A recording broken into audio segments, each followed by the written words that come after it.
Masih bersama kami dalam Prime Time pemirsa, pengelolaan sampah di DKI Jakarta semakin mengkhawatirkan. Lahan tempat pembuangan akhir sampah di TPST Bantar Gebang semakin kritis karena Jakarta tidak mengaplikasikan teknologi mutakhir yang ramah lingkungan dalam mengolah sampah-sampah yang dihasilkan rumah tangga maupun industri. Ikuti laporan Cinta Zanindia berikut ini.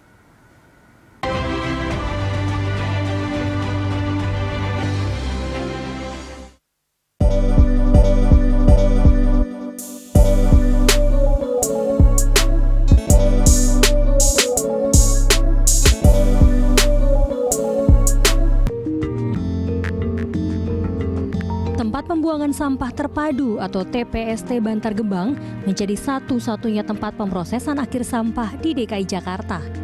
Setiap hari, truk-truk pengangkut sampah hilir mudik membawa ribuan ton sampah untuk diproses di tempat ini. Di lahan seluas lebih dari 113 hektar ini, ribuan ton sampah DKI Jakarta diproses setiap harinya. Seiring dengan semakin banyaknya sampah-sampah yang dihasilkan penduduk Jakarta, lahan yang ada kini sudah tidak mampu lagi menampungnya. Jumlah sampah tidak terolah yang dibuang di TPST Bantar Gebang terus bertambah setiap tahunnya. Pada bulan Agustus 2021, jumlah sampah DKI Jakarta telah mencapai 8.000 ton per hari. Jika terus berlanjut, TPST Bantar Gebang tidak akan bisa bertahan lama karena lahan pembuangan sampah akan habis. Saat ini, volume pembuangan sampah DKI Jakarta di TPST Bantar Gebang sudah mencapai batas maksimalnya. Bahkan menurut saya sudah mencapai batas maksimalnya. Dari hasil penelitian kami di 2019, memang kami berharap ketinggian landfill di Bantar Gebang tidak lebih dari 50 meter. Dan hasil penelitian kemarin itu sudah sangat tipis, Mbak, ketersediaan ketinggian yang memang bisa kami capai. Itu antara kemarin penelitian kami terakhir di 2019 sudah sampai ada yang 1,5 meter lagi, Mbak, menuju 50 meter. Untuk meringankan beban TPST Bantar Gebang, Pemprov DKI Jakarta perlu segera mengaplikasikan teknologi pengolahan sampah. Namun, jenis teknologi yang dipakai untuk pengolahan sampah kerap menimbulkan kontroversi. Salah satu fasilitas pengelolaan sampah yang akan dibangun adalah fasilitas berbasis teknologi pembangkit listrik tenaga sampah menggunakan insinerator. Insinerator merupakan teknologi pembakar sampah dalam sistem terkontrol. Ini yang banyak kontroversi gitu kan. Jadi yang paling cocok ya, bukan paling baik, paling cocok untuk memusnahkan sampah dengan cepat adalah sebutlah insinerasi yang banyak kontroversi gitu kan, atau pemusnahan termal gitu kan, istilahnya macam-macam gitu, gasifikasi atau insinerasi dan lain-lain gitu kan. Itu yang paling cocok, bukan paling baik gitu. Nah, sampai sekarang pun di negara maju itu masih digunakan jauh. Di Eropa pun meningkat dua kali lipat gitu kan dari di data Eurostat ya. Untuk memastikan teknologi pembangkit listrik tenaga sampah dapat beroperasi secara ramah lingkungan, Pemprov DKI Jakarta bekerja sama dengan Badan Pengkajian dan Penerapan Teknologi atau BPPT.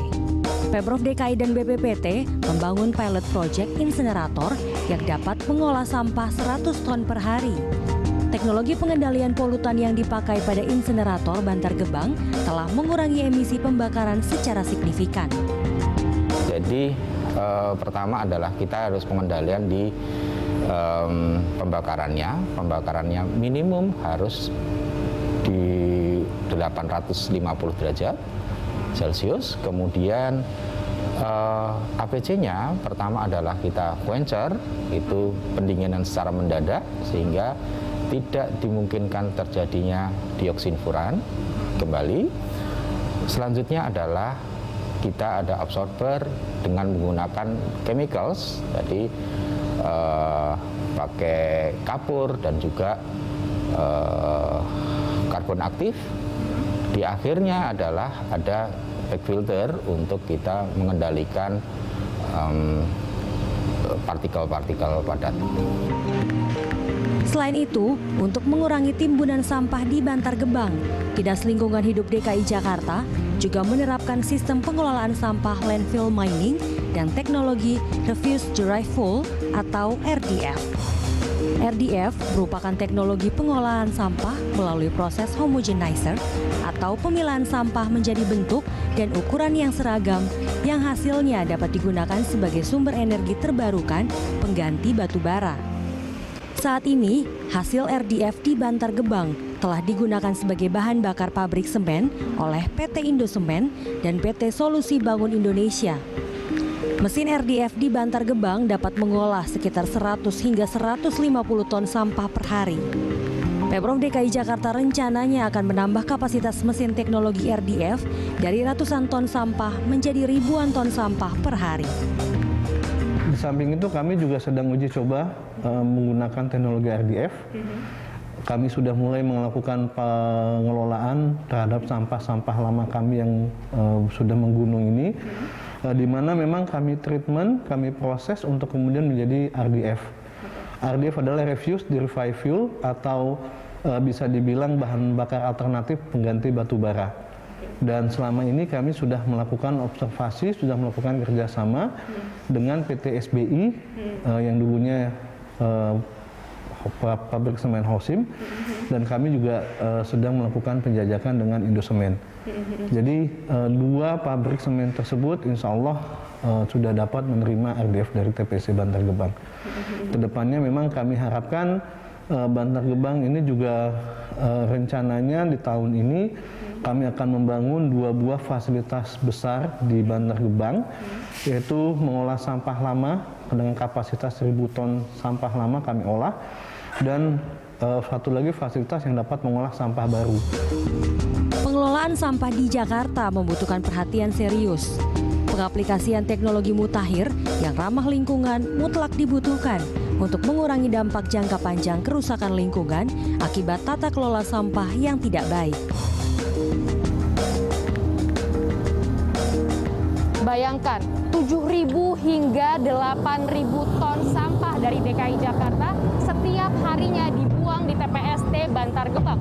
Anda bisa lihat sendiri, ini adalah tumpukan sampah dari DKI Jakarta yang sudah tertumpuk untuk bertahun-tahun di TPST Bantar Gebang dan tingginya hampir 50 meter. Untuk itu, pemerintah daerah dan juga pemerintah pusat harus segera menentukan kira-kira teknologi apa yang akan diaplikasikan untuk mengurangi beban dari TPST Bantar Gebang dengan cara mengelola sampah sehingga krisis dari sampah DKI Jakarta akan segera teratasi. Cinta Zanidia, Yusuf Fajar, Rangga Samudra melaporkan untuk Berita 1.